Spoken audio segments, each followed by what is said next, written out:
What's up, guys? This is Shambles11 and welcome to Aven Colony, and indeed welcome to Aven Prime, a new planet that mankind has decided to colonize, and we're going to help them. We have 9 different zones playable in 7 different difficulties, and we essentially have ourselves a town planning, city builder, colonization game.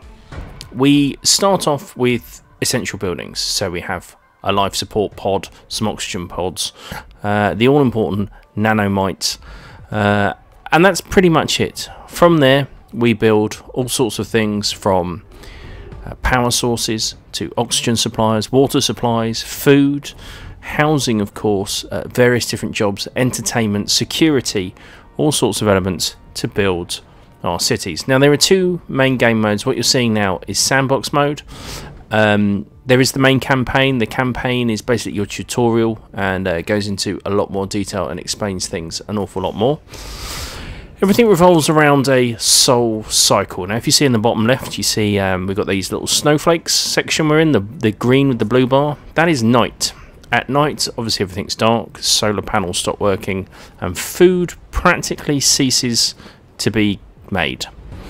Bad things happen, nasty things come and attack us, and generally the weather is pretty awful. Most nights your screen will freeze up, and that's the survival part of the game.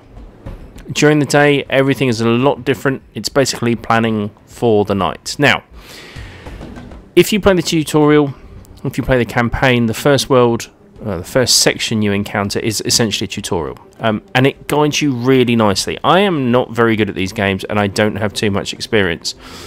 However, even for a novice like me, because of those 7 difficulty settings, you can make things as easy as you want. You can put it to a setting called Cakewalk, where basically nothing bad happens. But essentially, all we need is our right trigger.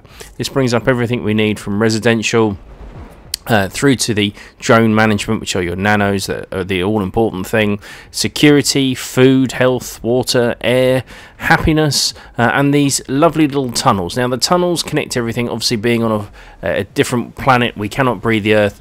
Your people will use the tunnels to get about. They can walk through buildings and come out the other side, but they generally don't like that. So make full use of the area. Well, it is happening. Make full use of the area you have, and really spread out. You will need to tap into all the resources, such as geothermal pods, which I have here, and of course the different various mining things, which I have going on over here, that get you your raw resources. Now, finally, the weather looks like it's easing off, and indeed, I think the sun may start to be coming out, and everything gets a little bit happier. Other activities, such as grabbing these things with my drones, are just done by pressing A. And again, upgrading things is ever so simple. You just select to the upgrade section, and as long as you have enough nanos, it will start upgrading when it can. Now, all the information you need is on the bottom of your screen. You can see the time of day, how much food we have, and how much we're losing or gaining. Water, how much we're gaining, how much storage we have, oxygen levels, the happiness of our population. Some quite dramatic event sounds like it's happening. How many nanos we have, which is the all-important bit, and our electricity. We're using 1.2 K out of possible 1.3. Setting things like these research buildings are absolutely vital, and again, ever so easy to use. You just click on the research you want to use. So I think I'd like to have some better energy shields. Why not? Various events happen at night. We will have bad things come and attack us, not majorly, but things like there'll be small meteorite storms will come and cause damage. We will have the spawn, which affects various things, and we will need these scrubber bots, which will, if I zoom in not too much, will come out and start cleaning everything up. Now, everything has a range, so these drones will only look after a certain area. Hence, I have multiple ones of them to make sure that everything can be built where I want it to be built. And again, everything has to be linked. That is the way your electricity flows. Now, like I said, there are 9 different levels to the campaign, each with different challenges. This area is part of the pre-order bonus. So if you do not see this, it's because you were naughty and didn't pre-order when you should have. I'm sure it will be available at some point to everybody, but basically the drawback to this area is that no crops will grow. So I have to grow other things in greenhouses, and I have to trade them at my spaceport for other goodies, which again is incredibly easy to do. You just select what you want to trade and for what. So at the moment I'm selling groji, which I can't eat, and I'm swapping them for melons, which we can eat. Hooray! So everyone still gets food. It's not too bad a deal. And when the sun comes out and it's daylight, this game really does look rather beautiful. I'm very pleased to say that I haven't really had any issues at all over the various maps I've played. I've had no issues with crashing, nothing like that. All saves, all loads absolutely fine. You can save whenever you want, you can load whenever you want. Very simple.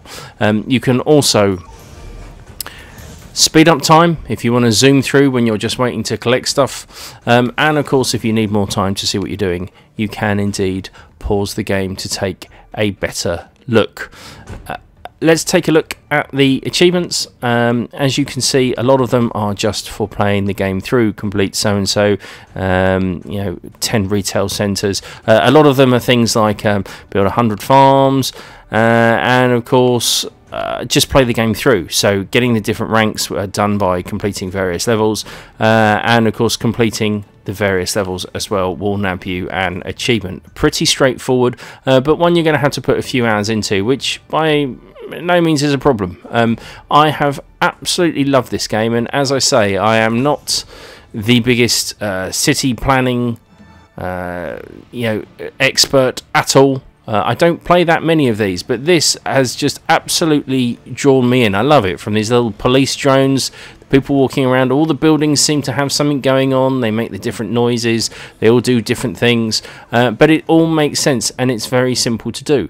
Whilst you're playing, you will get various missions to do, because this is kind of the sandbox version. You don't get many, but basically the missions help guide you through, and you can see what your different objectives are, and how you've done them and what you need to do. So it'll even tell you about the bad things that happen, but everything is very easy to see because you can go into your overlay menu and you can see how your food consumption is, where your drones are overlaying, so you can see I've got pretty good coverage with my drones, where the housing is, how happy people are, your air quality. All these things are all here and easy to see. On top of that, we can do all different types of things like stop people from eating certain things. So that's my last candy. I can make sure no one eats that. We can bring up various things. So we have, for example, I have my drones to auto repair things if they're not doing anything. We can see our individual... Oh, this can't be happening. Our individual different people. That's completely the wrong button. And we can set things to, some things are allowed to do, some things you're not allowed to. So you can ban immigration, you can ban immigration, but it will cost people their freedom and make them unhappy. Keeping your people happy is a big part of things running smoothly, and you can see how everything is going. You can look at the various graphs and see how well you're doing. It's all there. It's all very intuitive, and it's all very easy to do. It works absolutely wonderfully with the controller. Guys, this of course is the Xbox One version. This game is also available on Steam and PS4, and quite simply, I highly recommend it. I think this is an absolutely brilliant game. I think it looks absolutely stunning, and has really so far been an utter joy to play. I think Team 17 have yet again delivered a superb and very addictive game. I'm also excited to see where they go with this, because there's real potential here for extra content to add more challenges or add more buildings and different environmental challenges as well as different levels. So that should be very exciting to see. As always guys, I've been Shambles11. Thank you ever so much for watching. Till next time.